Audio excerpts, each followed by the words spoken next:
I've got to admit, this does feel very strange, seeing that I haven't recorded a video in over a month now, but hopefully I'm back and here to stay for a while. And yeah, today's video is a strange one. What's up you guys, it's Bart here, and today's video is about a story that I've been waiting to share with you guys when it comes to my job as a real estate agent here in London. Now, just last week I had a very strange and rather stressful encounter that I thought I would just share with you here on the channel. So providing that you smash the like button for the YouTube algorithm and hit the big red button down there and subscribe to the channel, let's get right into the story. Now, to provide you with a bit of context, this was a late Tuesday evening viewing. I think it was 5:45 or maybe 6 o'clock in the afternoon, so most people in the office would have been leaving to work, leaving to school, fucking hell, what's wrong with me, leaving to go home.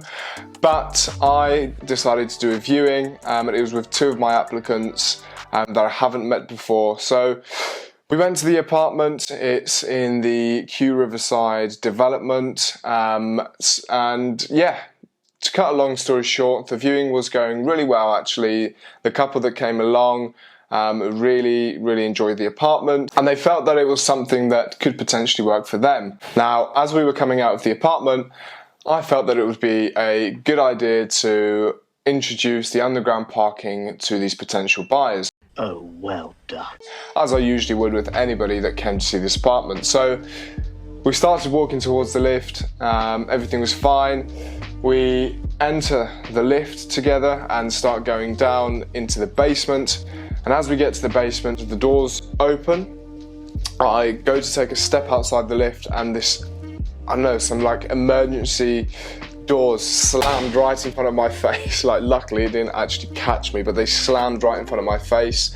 And little did we know we were stuck in the lift and had to stay there for quite some time. So as soon as that happened, there was three of us, obviously myself, the husband and wife, and we sort of stood there looking at each other thinking, what on earth has just happened? Now, to make things even worse, this was an extremely small lift with three of us in there that, I won't lie, are quite big people. And yeah, it was really just shoulder to shoulder, cramped, and it wasn't great. And because we were in the basement, there wasn't much air coming into the lift. So we are having to find any way to try and get air into the lift. So luckily, the guy that I was in there with was quite strong, and he started trying to claw these emergency doors open just to provide some air. Now, he literally had blood coming down his hands and everything. It wasn't great. At one point, he actually tried so hard to open them that he farted, and it was the most strange experience I've ever had. Well, I've had so far in agency. But I'm not sure if you'll be able to see my hands are also cut up. I was trying to open it as well just to get a bit of air. And the main thing here was that his wife was actually 8 months pregnant.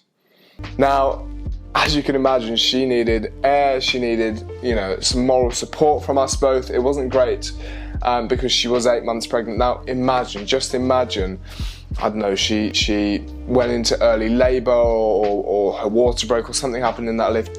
I honestly don't know what I would have done. I would have probably been writing my resignation on my phone as I was stood there, but luckily that didn't happen. Now, you're probably wondering how we got out of that lift in the end. So initially, there was this emergency button that I kept pressing, and eventually it got me through to some insurance companies somewhere in the Midlands, right? So I pressed this emergency button and someone goes, blah, blah, blah, insurance, Sheffield, Hannah speaking, how can I help? And I was like, oh my God. Well, I'm stuck here in the basement of a development in Kew in London, in Richmond. And she goes, okay, no worries, blah, blah, blah. And then they hang up, and then we call them again, and hang up and called again. And by the end of it, one of the people told us that the engineer would probably be around 2 hours before he got to us. And bearing in mind, at this stage, it was really hot. There was three of us, shoulder to shoulder in this tiny elevator. That was absolutely, like, that was dreadful news, right? 2 hours in the lift, it was dreadful news. And what made it even worse was the fact that I actually had a football game that evening with a 7:45 kickoff. So it was around 6 o'clock now, and I had to somehow find a way to get out of that lift so that I can make it to my football match on time. So we weren't just gonna sit there for 2 hours, me and the big guy. He clawed it open even more so I could shout. So we started shouting, help, hello, somebody down here, blah, blah, blah. And we actually heard someone come through from the car park into the corridor, and we were like, help, help. And this lady, she had a pram, and she was like, sorry, I can't help you right now. I've got my kid with me.